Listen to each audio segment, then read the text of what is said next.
اسی سفر میں سراقہ بن مالک آیا تھا کہ بھی قریش مکہ نے اعلان کیا ہوا ہے کہ جو حضور کو گرفتار کرے تو کتنے اونٹ دیں گے؟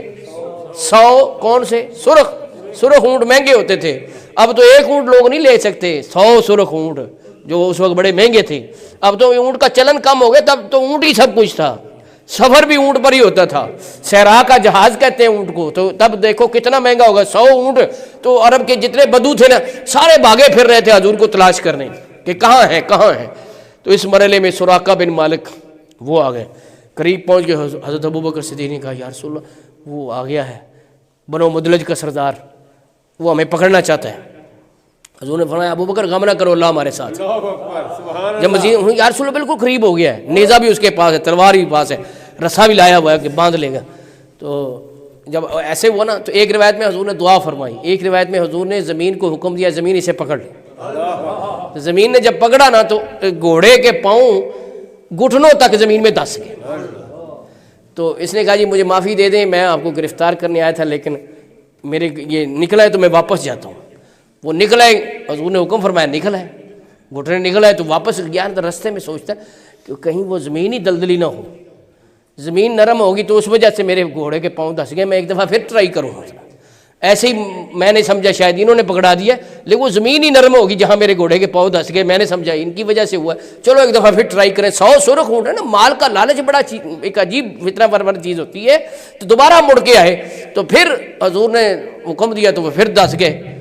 تو کہتے ہیں 3 مرتبہ یہ واقعہ ہوا، جب تیسری مرتبہ وہ تو آنکھیں کھل گئی کہ یہ اللہ کا سچا نبی ہے جس کی اتنی دعا مقبول ہے کہ گھوڑے کے پاؤں سخت زمین میں دھنس جاتے ہیں، تو پھر دعا سے پھر وہ باہر نکلتے ہیں۔ تو جب جانے لگے نا تو حضور نے پتہ کیا فرمایا؟ فرمایا سراقہ وہ کیسا وقت ہوگا جب تیرے ہاتھ میں کسرا کے کنگن ہوں گے، جب تیرے ہاتھ میں کسرا کے کنگن ہوں گے۔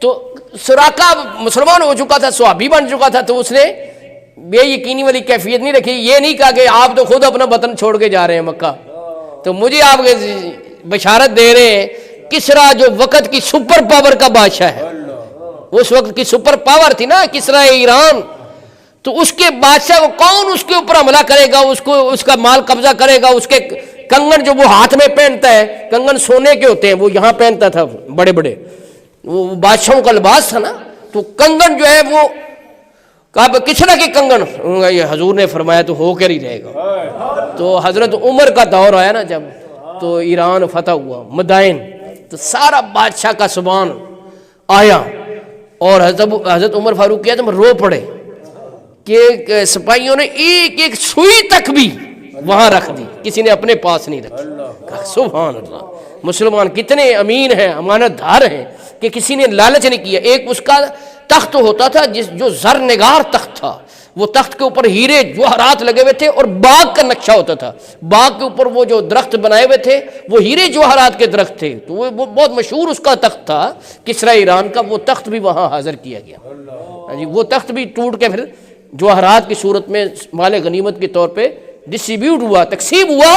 اس موقع پہ کسرا کے کنگن جب سامنے آئے تو پوچھا گیا امیر المومنین یہ کنگن کس کو آپ نے فرمائیں گے؟ تو آپ نے اسی موقع پہ جو ہے نا بادشاہ ایران کی شہزادی وہ بھی فیصلہ ہوا تھا، کسی نے کہا یا حضرت امیر المومنین آپ کے بیٹے عبداللہ ابن عمر ان کے نکاح میں دے دیں، شہر بانو جو شہزادی ہے۔ تو آپ نے فرمایا عبداللہ بن عمر کو نہیں، شہزادی کے لیے شہزادہ چاہیے، شہزادی کے لیے شہزادہ ہونا چاہیے، تو میرے بیٹے کے نکاح میں نہیں دیں گے، یہ بیٹا جو ہے وہ حسین ہوگا جو حضور کا شہزادہ ہے، نواسہ مصطفیٰ، اس کے نکاح میں دینی ہے۔ یہ حضرت عمر نے فیصلہ کیا ہے، یہ کس نے فیصلہ کیا ہے؟ حضرت عمر نے کہ شہزادی کے لیے کیا ہونا چاہیے؟ شہزادہ ہونا چاہیے۔ اللہ اکبر۔ تو حضرات میں یہ عرض کر رہا ہوں کہ اس موقع پہ جب کنگن سامنے آئے نا تو پوچھا گیا کہ یا حضرت یہ کس کو آپ عنایت فرمائیں گے؟ تو حضرت عمر نے فرمایا اس کا فیصلہ مجھ سے پہلے ہو چکا ہے، سراقہ کو بلاؤ، بنو مدلج کا جو سردار ہے مکے مدینے کے درمیان اس کا قبیلہ ہے سراقہ، اس کو بلا کر لاؤ۔ حضور اس کو پہلے سے ہی بشارت دے گئے ہوئے کہ کسرا کے کنگن اس کو اپنائے جائیں گے، تو اس کو بلایا گیا اور فرمایا اللہ کی تعریف ہے کہ کسرا ایران کے کنگن جو اپنے ہاتھوں میں پہنتا تھا آج ایک بدوؤں کے سردار کے ہاتھ میں پہنائے جا رہے ہیں۔ اللہ اکبر۔ اور پھر ایک اور نحس سے دیکھو، سونے کا زیور مرد کو پہننا جائز نہیں ہے، نہ سونے کی زنجیر پہننا جائز ہے، نہ سونے کی انگوٹھی پہننی جائز ہے، لیکن یہ اختیار مصطفیٰ ہے یہ حضور کا اختیار ہے کہ ساری امت کو سونا پہننا منع ہے، لیکن حضور نے سراقہ کو اجازت فرما دی۔ سبحان اللہ۔ خالق کے کل نے آپ کو مالک کے کل بنا دیا، دونوں جہاں ہیں آپ کے قبضہ و اختیار میں۔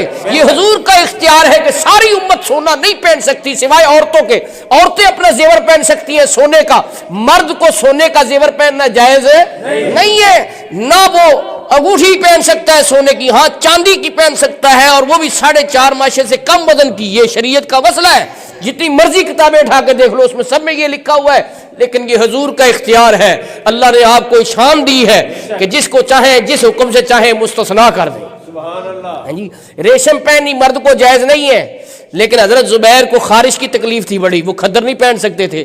عرض کی یا رسول اللہ مجھے تو زخم ہو جاتے ہیں خدر سے، تو حضور نے فرمایا اور کسی کو اجازت نہیں، تمہیں اجازت، تم ریشمی کپڑا پہنو۔ تو یہ ایک علیحدہ موضوع ہے، پھر کبھی چھیڑیں گے اختیارات مصطفیٰ کیا ہے۔ ابھی اتنی بات سمجھ لو، خالق کے کل نے آپ کو مالک کے کل بنا دیا، دونوں جہاں ہیں آپ کے قبضہ و اختیار میں، کہ خود جا رہے مکے کو چھوڑ کر ہیں۔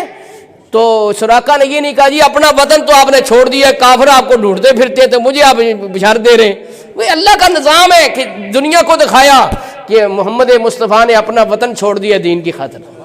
جب مکے سے نکل رہے تھے نا تو آپ نے مکے کو مخاطب کیا، کیا ہے مکہ تو میری جائے ولادت ہے، تجھ سے مجھے بڑا پیار ہے، ساری دنیا سے زیادہ تو مجھے میرا پیارا شہر ہے، لیکن میں دین کی خاطر تجھے چھوڑ کے آج جا رہا ہوں۔ پھر ایسا چھوڑا، اور پھر جب مدینے آئے تو پہلے مکے کی یاد آتی تھی سارے صحابیوں کو ہی، اللہ کا گھر وہاں پہ، تو وہ اس کو یاد کر کر کے اپنے شہر کو نا سارے مہاجرین وہ روتے تھے کہ وہ حرم اللہ کا گھر، تو وہ سے ہم چھوڑ آئے اپنا وطن سے ہر کسی کو پیار ہوتا ہے جائے ولادت سے۔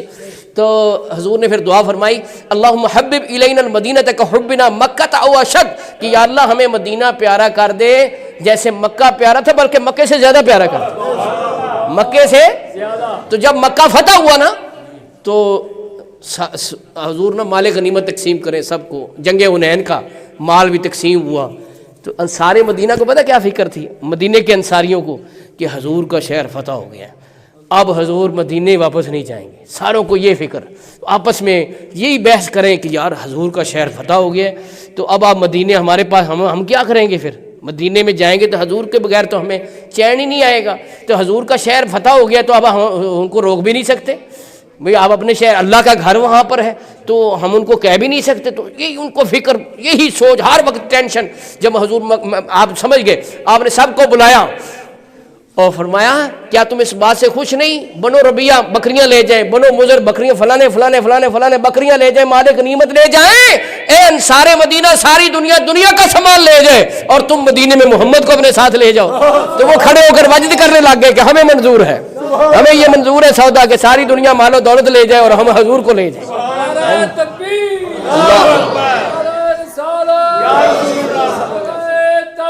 حق چاہیے۔ اسی علماء نے استدلال کیا کہ حضور کو مکے سے زیادہ مدینہ پیارا ہو گیا تھا، کہ 8 ہجری میں مکہ فتح ہوا لیکن آپ اس میں پھر رہے۔ جب ہجرت کی رات آپ مخاطب کر کے رو رہے تھے کہ اے مکہ تم مجھے بڑا ہی پیارا تھا، لیکن ان کافروں کی وجہ سے اور دین کی خاطر میں مدینے جا رہا ہوں، لیکن پھر مدینہ ایسا پیارا ہوا کہ فتح ہونے کے بعد بھی پھر مکے واپس نہیں آئے، مدینے میں ہی رہے، اور وہی آپ کا گنبد خضرا، آپ کا روضہ طہر جلوے لٹا رہا ہے۔